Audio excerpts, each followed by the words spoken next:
Omegas are fatty acids. So they're a type of fatty acids that you can see, for example, in deep water fish like salmon. You can also see in things like nuts and avocados. And why we like them is it's a good fat. It's a good fat that actually helps you lower your cholesterol, lower your heart risk.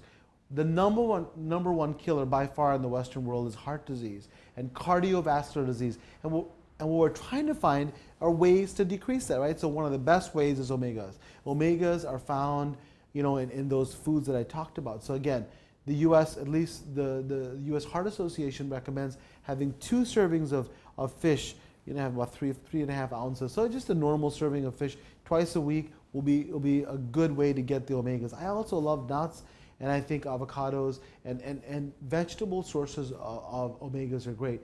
But that's what they are, and I think they can really be an important part of your life. Again, not all fat is bad, right? So there's some controversy about, for example, coconut oil. So coconut oil it was forever like a horrible thing. They said, well, it's saturated fat and that's horrible. You can't have it. So doctors said that. Now, the jury's out. It's not a 100%.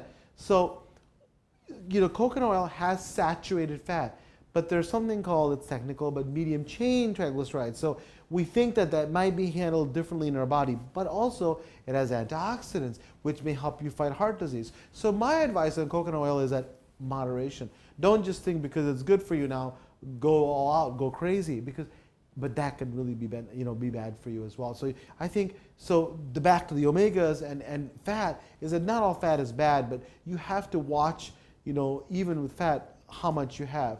But omegas can be really a good part of your diet and good part of your daily life.